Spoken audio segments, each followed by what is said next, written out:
What's going on, guys? Nick Sanchez here, and we are back at it again with another quick review. So today we have a 2022 Toyota Camry SE. Let me go ahead and read off some of the specs here for you. So when these first came out, they had MSRP of $27,385. It's going to come with a 2.5 liter four-cylinder engine with an 8-speed automatic. It's going to give you about 28 city, 39 highway. Horsepower is at 203 at 6,600 RPMs. Torque's going to be at 184 with a curb weight of 3,340 pounds and a 0 to 60 in 7.3 seconds. Now we have this one in this beautiful celestial silver with the gray interior. But before we get further into the review, shout out to Roger Beasley Mazda, located here in Austin, Texas, for giving me a chance to use the vehicle. If you are in the market for a car and in the Austin area, they got 3 convenient locations here for you. One in South Austin, Central Austin, and Georgetown.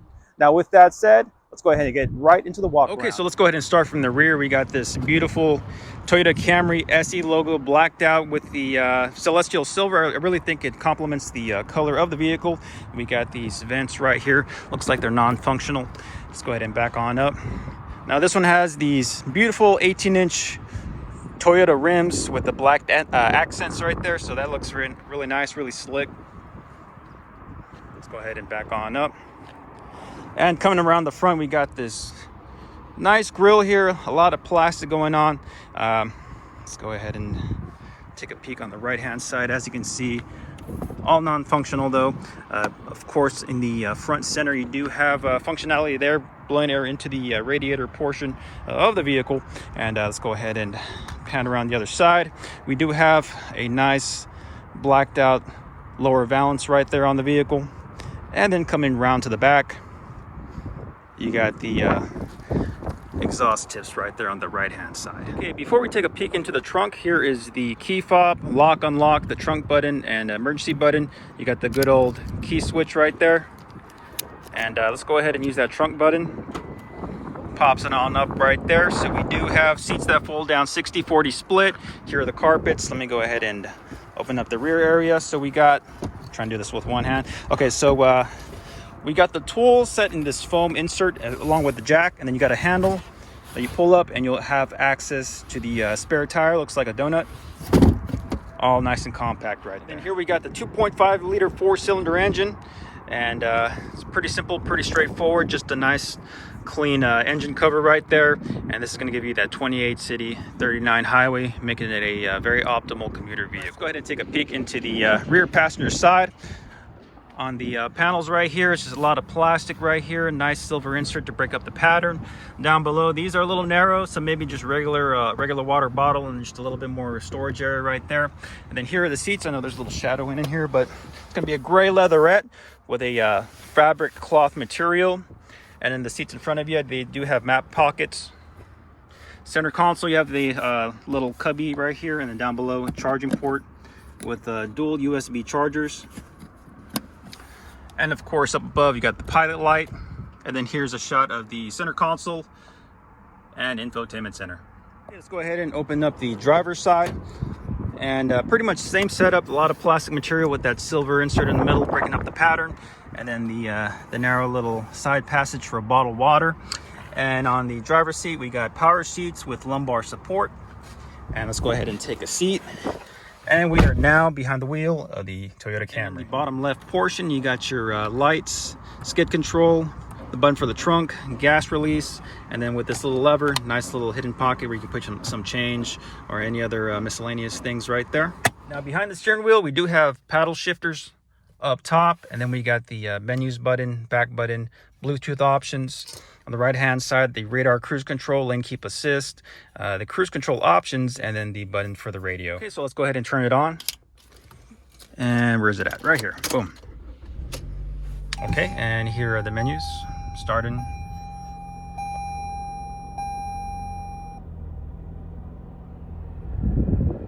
So here are the gauges. Left hand side, RPM and engine temperature.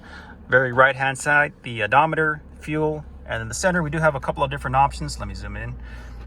So I'm toggling the key or the menu button on the steering wheel. You got tire pressure, the digital speedometer right there, which is nice.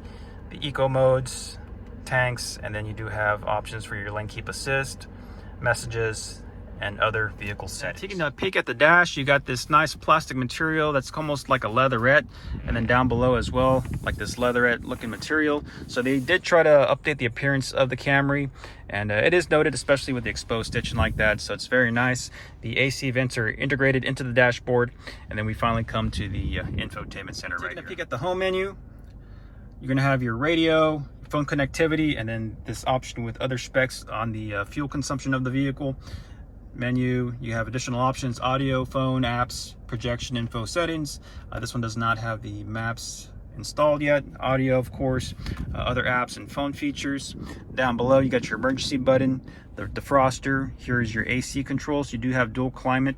And then down below, you got your other charging port right here, USB and cigarette lighter. And then down below this, you got this cubby right here, which is pretty interesting because if you toggle it up, it'll actually slide, and you do have additional storage right here, kind of like a hidden compartment. Here's your shifter. Let's go ahead and put it into reverse. Here's your backup camera right here. Now panning back down, you do have your cup holders, and then your eco, normal, and sport mode. So when I toggle that, let me go ahead and pan it back to the gauges. Eco right there lit up, sport mode, a little bit of a red indication up there, and then when I click normal, just blue.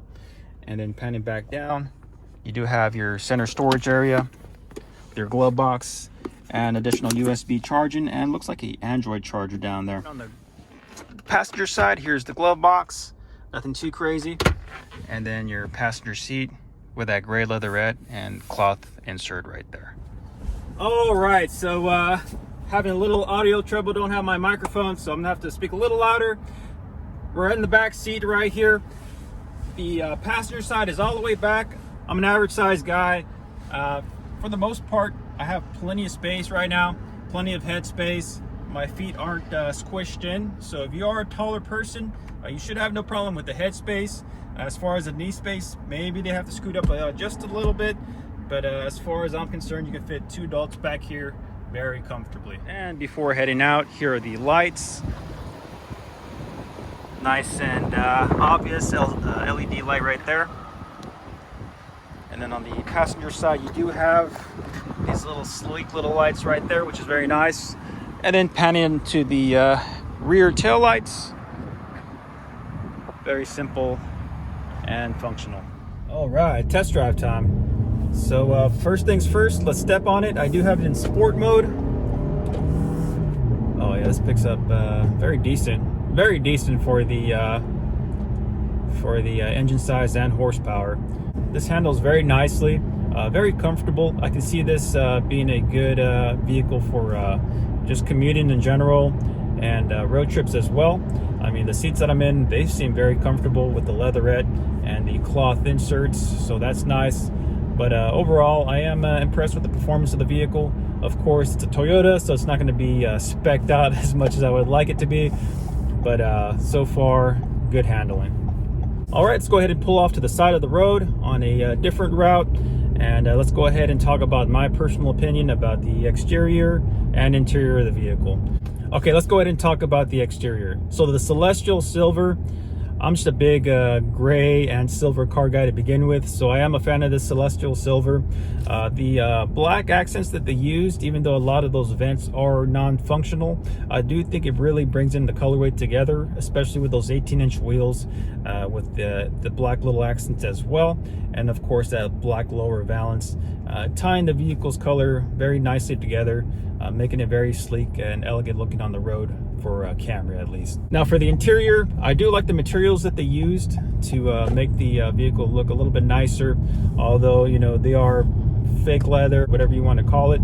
It still looks very nice. Of course, it's not going to be a Lexus, but in terms of quality and just overall appearance, just right off the bat, looks very nice.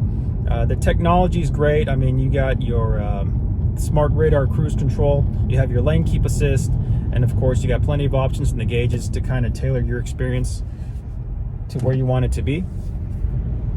Now for the seats, the leatherette seats, for the most part, they feel very comfortable for me, especially with the cloth inserts. I am a fan of just leather seats in general, but ever since being more exposed to the leatherette with the cloth insert or suede insert combo, I'm becoming more of a fan, just because in that inner insert, especially if you live in somewhere like Texas where it's just hot in the summers. Those leather seats are gonna get very hot very quickly. But with that cloth insert or the suede insert, what that does is it just kind of doesn't absorb the heat as much, so it makes it a little bit more comfortable if your car is out in the parking lot in the sun for an extended amount of time and you hop on in, you're not burning your butt, right? So for the backup camera is pretty standard, nothing crazy there. You do have plenty of USB charging ports and additional other ports, that way you can charge your technology, charge your electronics. And then the eco, normal, and sport mode is always a nice feature, just in case you want to be a little bit more conservative on the gas. You can put it in eco mode. Normal for normal, and if sport is my preference, you're burning a little bit more fuel, but that's always a nice feature to have.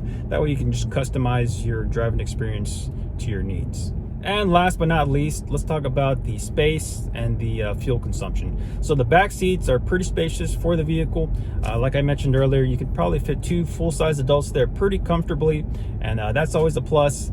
Now the performance, even though it's only 203 horsepower with a 2.5 liter 4-cylinder engine, that's plenty for the vehicle, and especially at the fuel consumption of 28 city, 39 highway.